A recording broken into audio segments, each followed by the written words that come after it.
प्रिय दोस्तों, आज मैं आप लोगों को कर्म फल की कहानी सुना रही हूँ। यह कहानी मिर्ज़ापुर के एक राजा की है। एक बार एक राजा ने विद्वान ज्योतिषियों और ज्योतिष प्रेमियों की सभा बुलाकर प्रश्न किया कि मेरी जन्म पत्रिका के अनुसार मेरा राजा बनने का योग था। मैं राजा बना, किंतु उसी घड़ी मुहूर्त में अनेक जातकों ने जन्म लिया होगा जो राजा नहीं बन सके। क्यों? इसका क्या कारण है? राजा के इस प्रश्न से सब निरुत्तर हो गए। क्या जवाब दे कि एक ही घड़ी मुहूर्त में जन्म लेने पर भी सबके भाग्य अलग अलग क्यों हैं? सब सोच में पड़ गए। अचानक एक वृद्ध खड़े हुए और बोले, महाराज की जय हो। आपके प्रश्न का उत्तर भला कौन दे सकता है? आप यहाँ से कुछ दूर घने जंगल में यदि जाएं तो वहाँ पर आपको एक महात्मा मिलेंगे। उनसे आपको उत्तर मिल सकता है। राजा की जिज्ञासा बढ़ी और घोर जंगल में जाकर देखा कि एक महात्मा आग के ढेर के पास बैठकर अंगार खाने में व्यस्त हैं। सहमे हुए राजा ने महात्मा से जैसे ही प्रश्न पूछा, महात्मा ने क्रोधित होकर कहा, तेरे प्रश्न का उत्तर देने के लिए मेरे पास समय नहीं है। मैं भूख से पीड़ित हूँ। तेरे प्रश्न का उत्तर यहाँ से कुछ आगे पहाड़ियों के बीच एक और महात्मा हैं, वे दे सकते हैं। राजा की जिज्ञासा और बढ़ गई। पुनः अंधकार और पहाड़ी मार्ग पार कर बड़ी कठिनाइयों से राजा दूसरे महात्मा के पास पहुंचा।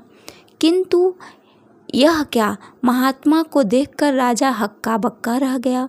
दृश्य ही कुछ ऐसा था। वे महात्मा अपना ही मांस चिमटे से नोच नोच कर खा रहे थे।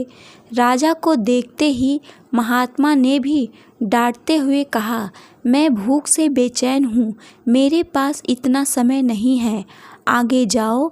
पहाड़ियों के उस पार एक आदिवासी गांव में एक बालक जन्म लेने वाला है जो कुछ ही देर तक जिंदा रहेगा।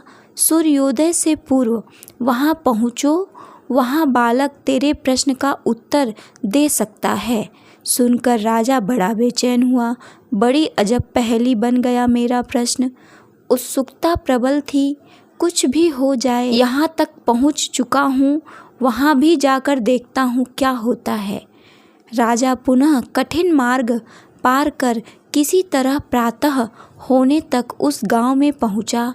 गांव में पता किया और उस दंपत्ति के घर पहुंचकर सारी बात कही और शीघ्रता से बच्चा लाने को कहा। जैसे ही बच्चा पैदा हुआ, दंपत्ति ने नाल सहित बालक को राजा के सम्मुख उपस्थित किया। राजा को देखते ही बालक ने हंसते हुए कहा, राजन, मेरे पास भी समय नहीं है, किंतु अपना उत्तर सुन लो। तुम, मैं और दोनों महात्मा 7 जन्म पहले चारों भाई व राजकुमार थे। एक बार शिकार खेलते खेलते हम जंगल में भटक गए। 3 दिन तक भूखे प्यासे भटकते रहे। अचानक हम चारों भाइयों को वहाँ पर एक पेड़ में 4 फल लगे मिले। हम चारों भाइयों ने उस फल को पाने की बहुत कोशिश की।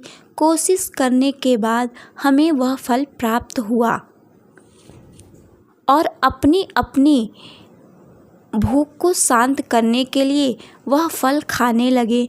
जैसे ही वह फल खाने लगे कि भूख प्यास से तड़पते हुए एक महात्मा आ गए। अंगार खाने वाले भाइयों से उन्होंने कहा, बेटा, मैं 10 दिन से भूखा हूँ, अपना फल मुझे दे दो, कुछ भी दे दो, इसका थोड़ा सा भाग भी मुझे दे दो। मुझ पर दया करो जिससे मेरा भी जीवन बच जाए। इस घोर जंगल से पार निकलने की मुझ में भी कुछ सामर्थ्य आ जाए। इतना सुनते ही भैया गुस्से से भड़क उठे और बोले, तुम्हें दे दूं तो मैं क्या खाऊं? आग खाऊं? चलो भागो यहाँ से।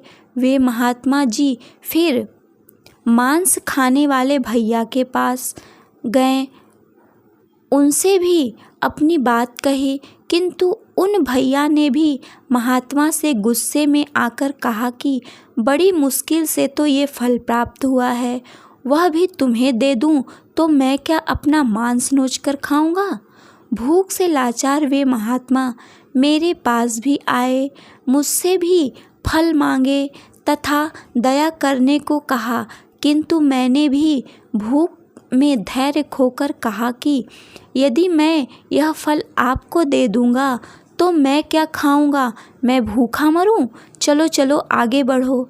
बालक बोला, अंतिम आशा लिए वे महात्मा हे राजन आपके पास आए, आपसे भी दया की याचना की। सुनते ही आपने उनकी दशा पर दया करते हुए खुशी खुशी अपना फल आधा उनको दे दिया, उन महात्मा को दे दिया। फल पाकर वे बड़े खुशी हुए और जाते हुए बोले, तुम्हारा भविष्य तुम्हारे कर्म और व्यवहार से फलेगा। बालक ने कहा, इस प्रकार हे राजन, उस घटना के आधार पर हम अपना अपना भोग रहे हैं। धरती पर एक समय में अनेकों फल फूल खिलते हैं, किंतु सबके फल रूप, गुण, आकार, प्रकार, स्वाद में भिन्न होते हैं। अगर आपको ये कहानी अच्छी लगी हो तो चैनल को सब्सक्राइब करें।